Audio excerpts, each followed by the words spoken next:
Salut, salut, c'est l'Inquisiteur, bienvenue dans cette vidéo conclusive des comics Warhammer 40 000 de la saga Soleil qui était sortie entre 2008 et 2009.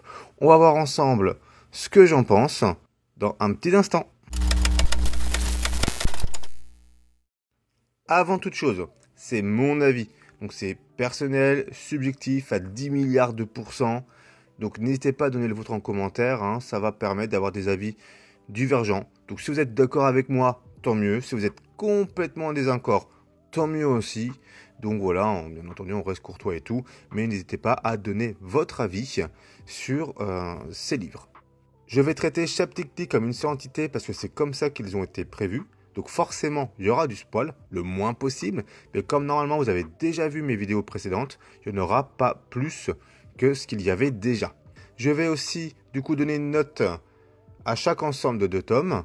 Bien entendu, ça représente surtout mon investissement, mon engagement émotionnel dans les histoires. Si je compare, je sais pas, par exemple avec des comics Marvel ou autres, il n'y aura peut-être pas la même note, mais en fait, je note par rapport uniquement à la collection Soleil Warhammer 40 000 de l'époque et sur ce que moi, j'ai ressenti. Voilà. Je vais aussi essayer de vous donner une valeur pécuniaire. Bien sûr, ça prend en compte le prix du neuf, le fait que ce soit de l'occasion, la rareté, l'intérêt de ces bouquins. Ce n'est pas, comment dire, la valeur fidèle des bouquins. C'est plutôt ce que moi, je serais prêt à mettre au max du max du max si je voulais faire un cadeau à quelqu'un qui est hyper fan. Voilà l'idée, d'accord? Donc, c'est-à-dire que, de manière générale, vous essayerez de les acheter moins cher, mais là, c'est le max du max de ce que je pense qu'on peut être prêt à mettre dans cet tome. Voilà. Sur ce, si c'est OK pour vous là-dessus, on est parti pour le premier diptyque. Donc, premier ensemble de 2 tomes, la croisade des damnés, la bataille de Kerengulf. Donc, c'est 3 histoires, 3 tranches de vie de la même personne racontées de manière morcelée dans le désert et entremêlées. En gros, on va suivre 3 Space Marines, un Scout, un Initié et un Dreadnought, chacun dans leur péripéties, et tout ça en fait, comment dire, on va un moment de l'un, un moment de l'autre, un moment du troisième, et ainsi de suite. L'idée est plutôt sympa, et le nom qui change en fait de chaque Space Marine permet de tenir l'unique twist de l'histoire jusqu'à la fin, parce qu'à la fin on apprendra justement, bon, si vous avez vu la vidéo, vous le savez déjà, on va apprendre que en fait c'est le même Space Marine. Donc c'est vraiment une bonne idée. Donc du coup de voir sa vie en fait avec 3 entités différentes, plutôt 3 identités différentes et comment tout ça s'entremêle. C'est vraiment assez sympa. D'ailleurs la qualité, comment dire, le sel de cet homme tient que là-dessus. La qualité des histoires, malheureusement, est assez inégale. Celle de Tancred, c'est Dreadnought, elle est bien en dessous, et même d'un point de vue dessin, c'est vraiment pas ça. La qualité des histoires, donc, est vraiment inégale, et l'identité graphique, qui diffère sur chaque histoire, c'est pareil. Alors, souvent par gain de temps, comme ça, en fait, ils ont mis en fait un dessinateur sur chaque personnage, sur chaque tranche de vie, en fait, c'est le même personnage, et pour aller un peu plus vite. Bon, mais il faut que la qualité soit au rendez-vous, que le changement de direction artistique sert le récit. Et là, c'est pas vraiment le cas. La meilleure qualité, c'est quand notre ami Space Marine est initié. Le style est un peu particulier quand il est scout, mais à la rigueur, pourquoi pas. Ça me rappelle les vieilles BD. La partie Dreadnought, ouais, elle est vraiment horrible. Vraiment horrible. L'antagoniste principal, c'est le chaos. Les menaces Xenos sont passées plus qu'en un bestiaire. On va voir une page sur des Necrons, une double page d'Eldar. C'est pas anormal, mais c'est un peu dommage parce que dans le reste en fait de la saga Soleil sur les 4 tomes, on les verra pas. Donc c'est un peu dommage. Mais c'est tout à fait logique. On va voir le chaos principalement. Notre ami Black Templar va se battre principalement contre le chaos. On va voir aussi un peu de taux. Alors là, c'est la catastrophe. Pas à cause des taux, à cause des dessins. Mais voilà, bon. Honnêtement, je suis passé un moment plutôt sympa. Je mettrai un 12 sur 20. On n'oublie pas, ça représente mon engagement émotionnel dans le récit. 12 sur 20, ça me paraît bien noté. J'ai même hésité à un moment avec un 11 sur 20. Mais je pense qu'il mérite son 12. J'ai mis 20 € max par tome. Mais max de max, on est bien d'accord. dû surtout à leur rareté, parce qu'ils viennent de 2008-2009, donc certains mettraient même plus cher. Mais vu au défaut du récit et du dessin, je ne pense pas que ça vaut un 40 balles. Clairement, 20 euros, je trouve, c'est le maximum. Et encore de l'optique de faire un cadeau à soi-même ou à quelqu'un. Mais ouais, soyez patient, vous le trouverez peut-être à moins cher. Tonnerre de sang, le clan des orques, le tome 3 et 4 de la saga Soleil 40 000. Donc là, j'ai passé un peu plus de temps. En gros, on suit un gradé de Talarn, donc un garde impérial. Il y aura un peu de Légion d'Acier aussi. C'est pas un caméo, mais moi je trouvais sympa parce que moi j'adore la Légion d'Acier. Comme, bah, je vais pas vous mentir, mes régiments préférés de garde impérial, c'est la Légion d'Acier, les Vostriens, donc le premier-né de Vostriens, et les Katachan. Katachan, je sais pas comment on prononce. Alors, mais numéro 1, les Katachan d'ailleurs. Bon, il infiltre malgré lui un clan orc. En fait, il est nous. En fait, il représente notre point de vue parce que du coup, il connaît rien, donc il va s'initier et il est notre POV, notre point of view. Donc, il nous représente en fait pour qu'on puisse comprendre l'histoire, ce qui se passe, vu que la société orc est une société un peu spécifique. Donc, l'objectif, bien sûr, c'est de montrer les 3 ascenseurs sociaux de la société orc. Hein. C'est basé sur la loi du plus fort. Hein. Gork et Mork, leur dieu, rusé et brutal ou brutal et rusé. Je ne sais plus dans quel ordre d'ailleurs pour chaque dieu. C'est pour gravir les échelons formés par les caves de ses ennemis et de ses alliés. Les orques, c'est comme ça. Tant que tu gagnes, bah, d'ailleurs, physiquement, tu grandis. Et tu grandis aussi d'un point de vue hiérarchique. C'est comme ça qu'on reconnaît les chefs, c'est les plus grands.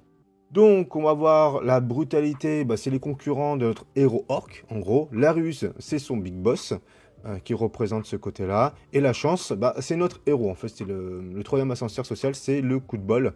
Donc, lui, c'est le héros. Il fonctionne qu'à la chance, en fait. Il se passe des trucs, mais malgré lui. Et c'est ce qui me permet d'évoluer. Donc moi honnêtement je trouve ça super cool, j'adore l'idée, j'adhère 2000%, j'adore c'est les orques et tout, donc vraiment, mais je suis pas rentré dedans, mais vraiment pas. Et quand je dis vraiment pas, j'ai même pas mis un orteil, hein, c'est pas que l'eau était gelée, là c'était de la glace. Donc qu'est-ce qui ne va pas? Bah c'est pas les dessins, ça passe. Bah, le scénar il est basique et plat, honnêtement c'est pas ça du tout. On s'ennuie, hein, pour rester poli. Il manque un truc, bah, il manque le truc orc en fait. Qu'est-ce qui fait un orc? C'est un truc pour moi qui est fondamental. C'est la loufoquerie, voilà. La déconnade, le truc qui... comment dire, on sait pas comment ça marche, mais ça marche. Et c'est à la fois mortel et marrant. Hein.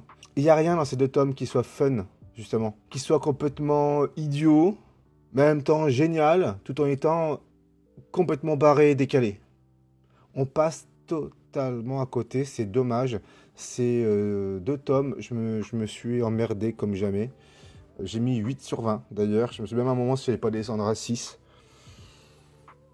Mais rien que parce que ouais, c'est peut-être que c'est des orques, l'idée est pas mal. Ouais, un peu de Légion d'Acier, c'est peut-être ça aussi. L'idée est pas mal, etc. Mais je sais pas si c'est parce que les dessins manquent de patates. C'est un peu plat. Ou si justement c'est dans le scénar. Je pense que c'est les deux. 8 sur 20, vraiment, je ne vois pas mettre au-dessus. Il vaut pas la moyenne, en fait. Donc, c'est vraiment, si vous voulez, vu que, pour rappel, c'est des bouquins qui coûtaient 12,90, je crois, quand ils sont sortis. Bon, bah, je ne vois pas mettre plus de 10-15 balles par tome. Hein, vraiment. C'est le max de max par rapport à ce qu'ils valent. Honnêtement, dans leur qualité intrinsèque, c'est vraiment le max de chez Max. Maintenant, on est avec les 2 derniers. À l'épreuve du feu, les Terbolets. Donc c'est les Cadiens soutenus par des Vostriens contre des Taux. Alors les Vostriens, moi je trouve qu'ils ont une classe mais phénoménale de toujours. J'adore ce régiment de la garde imp. Mais bon, c'est contre les Taux. Ils sont complètement remplaçables par n'importe quelle autre faction qui fonctionne un peu le même système, donc à peu près, on va dire, humanoïde. Voilà. Ah, ça marcherait pas contre des tyrannies et autres, mais sur des races ou autres raisons, ça peut changer. On aurait pu avoir des humains, même des Eldar, ça aurait pu. Les Eldar, ça aurait peut-être été un peu plus fun, un peu plus rotor. Bon, passons. Surtout qu'en fait, leur identité, les taux, n'a pas du tout été, on va dire, respectée. Hein. Il n'y a rien de taux. En fait, on nous présente un bestiaire. Ouais, c'est plus ou moins. On nous montre les unités. Voilà. Là, on a des Kroots, là, on a des exo-armures, là, on a des Steels. Mais c'est tout, on n'a rien sur comment ils fonctionnent, c'est quelle est leur façon d'être. L'éthéré taux, ça pourrait être un colonel de la garde impériale, ça pourrait mettre un chaotique, ça serait pareil. Bon, peut-être pas à ce point-là, mais dans l'idée, en mode un peu bravache et compagnie, il est très humain au final. Et je sais pas, c'est pas ma vision du taux. Alors, c'est peut-être moi qui me gourre complètement, mais c'est pas ma vision du taux. Donc c'est voilà, on nous montre juste des unités, mais ils sont pas de bol les taux, ils ont été 2 fois quand même, et c'est plutôt pas mal, hein. 2 fois dans les histoires des 6 tomes, et à chaque fois ils sont pas respectés les pauvres. Alors, moi personnellement j'aime bien les taux, hein. Ne me jetez pas de pierre, j'aime bien les taux depuis la V3 que j'ai sorti, j'aime bien ce côté un peu japonisant et compagnie. Les exo-armures, alors moi je suis plutôt un fan des Krauts, et des guerriers de feu, c'est vraiment mon truc. Mais les exo-armures aussi, je suis fan aussi, surtout les styles. Voilà, donc j'aime les taux en gros. J'aime au fait qu'ils soient aussi un peu décalés. J'ai eu du mal au début, je me rappelle quand ils sont sortis là, mais en fait j'aime bien leur faire un peu différentes, etc. C'était une bonne idée. Et bon, bah là, il n'y a aucun respect sur eux. On les met. Alors je sais pas, faudrait revoir à l'époque c'est sorti, ça n'y avait pas eu un truc par rapport au taux qui est sorti, mais voilà, c'est pas foufou. Bon, donc ça aurait pu être du chaos ou de l'Eldar ou autre, la même chose. Donc graphiquement, c'est vraiment moyen, c'est même régulièrement, même très régulièrement assez moche. Alors bien entendu, c'est 100% subjectif, mais je trouve ça pas très très beau personnellement. Euh, le scénario, c'est un film de guerre du siècle dernier, hein, vraiment 20e siècle. Il faut aller d'un point A à un point B sans mourir. C'est pas une mauvaise trame. Moi, par exemple, les films de guerre de cette époque-là, j'aime bien. Il faut qu'il y ait de l'intensité. En fait, c'est pour montrer qu'ils peuvent se faire attaquer à n'importe quel moment. Donc, justement, c'est pour ça qu'ils montent à un moment des Krauts ou des Vespide. Mais il n'y a pas d'intensité. En fait, on a du mal à retranscrire la perte. C'est-à-dire, à un moment, il y a des mecs qui meurent. Bah, en fait, on n'a presque rien à secouer. T'as pas l'impact de la mort. T'as pas non plus la peur de l'embuscade. Il y a une tentative d'atmosphère plutôt entre les personnages, surtout grâce au héros avec son côté un peu désinvolte, etc. Comme on retrouve en fait à l'époque de ces films-là. Ça soit un peu le titre hein, d'ailleurs. C'est pas une atmosphère, voilà, c'est un ton. Il y a un petit ton, mais là voilà, c'est l'atmosphère a un peu raté. Le ton est bon, pas d'atmosphère, c'est un peu dommage, mais c'est correct, hein. 10 sur 20, ça me paraît bien. Donc 15, 20 euros max de max par tome. Il ne faudrait pas mettre au-delà. Et bon, ça reste sympa, mais sans plus. C'est un peu dommage, en fait. Pareil, c'est le dessin qui va, les effets d'armes, par exemple. Bon, voilà. Et bah, ouais, le manque d'intensité dans le scénario. C'est vraiment dommage. C'est pas le temps comme ça devrait être. Voilà. En conclusion de la conclusion, ça casse pas 3 pattes à un canard. Si vous y tenez vraiment, pourquoi pas, mais pas à 40 euros le tome, comme parfois je le vois en vente, vraiment ça ne les vaut pas. Et même en prenant en compte, ouais, ils sont super rares et compagnie, d'ailleurs ils sont pas si rares que ça parce que de nombreuses personnes les revendent, parce que justement ils sont pas si ouf que ça. À la rigueur, si vous devez en avoir qu'un seul diptyque, ce serait le 1 et le 2. En termes de factions, donc deux antagonistes, on a le chaos, les orques et les taux. Réellement, hein, dans chaque type deck, alors que du côté des, euh, des héros, c'est Space Marine, garde impériale. Donc ça manque un peu de diversité, je trouve, c'est dommage. J'aurais bien vu d'autres factions mis à l'honneur, car je pense qu'il voulait des factions humaines en termes de héros. Mais bon, on aurait pu avoir un peu plus de diversité, je sais pas, de la Sista, des trucs dans le genre là. Sortie générique avec des sorts de bataille. Et d'un point de vue ennemi, bon, KO Orc, je suis à fond. Tau, bah, ils ont été maltraités. Je sais pas, je pense qu'on a dû avoir un Necron ou un Eldar. Vraiment, ça aurait été vraiment super. Voire peut-être même de Eldar Exotide à la rigueur, pourquoi pas. Euh, Ils sont tellement iconiques de l'univers 40K que je trouve dommage de ne pas avoir mis les Eldar. Et les Necrons, bah, justement, que le côté Terminator et compagnie, ça aurait parlé vachement de monde. Le truc que je trouve qu'ils sont passés à côté avec ces histoires, c'est que je sais pas où me placer. C'est carrément pas des tomes qui sont faits pour initier quelqu'un. Hein. Il faut avoir des connaissances dans l'univers, pas des connaissances de ouf, mais s'y connaître au moins un petit peu. Donc c'est pas un truc que tu vas dire, tiens, regarde, c'est ce que j'aime, tu vas me dire si tu aimes aussi. Ça va paraître trop flou, ils vont rien comprendre. C'est pas assez poussé, je trouve, pour bah, des initiés. Hein, complètement. Du coup, c'est pour qui? Je sais pas trop. Les dessins sont pas fantastiques, donc du coup, tu dis pas, tiens, je vais les prendre pour en prendre plein la tronche. Les scénars sont soit mauvais, soit basiques. Au mieux pour le tome 1 et 2, un petit peu plus que la moyenne, mais sans aller non plus voir des sommets. Donc je sais pas trop qui était la cible de ces bouquins, à part les fans de fans, hein, vraiment les gros fans. Et voilà, je pense que justement un gros fan il va forcément être déçu. Donc c'est pour qui? Je ne sais pas. Si vous avez la réponse, laissez-moi ça en commentaire. Mais voilà. Bon, moi personnellement, je suis quand même content de les avoir parce que c'est mon petit côté collectionneur. Je vais peut-être les relire dans quelques années et je vais me dire que j'étais passé à côté d'un truc. Peut-être. Mais là, je les ai relus plusieurs fois déjà. Honnêtement, si j'étais pas quelqu'un qui aime bien avoir une jolie bibliothèque, etc., et avec, voilà, ça mériterait la revente.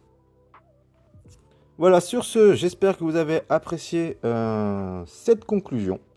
Dites-moi ce que vous avez pensé. Sinon, bah, vous connaissez les petits boutons sur lesquels on peut faire pour aider la chaîne à être, comment dire, c'est pas pour gagner de la thune, hein, mais c'est pour être un peu plus vu, tout simplement. Parce que moi, ça, forcément, je fais des trucs, c'est pour moi, c'est pour vous, et si c'est un peu plus pour vous que pour moi, c'est encore mieux. Donc, un petit com, un petit like, un petit abonnement, c'est vous faites ce que vous voulez. Et sur ce, je vous dis à la semaine prochaine avec la conclusion des tomes Warhammer Battle. Allez, soyez purifiés.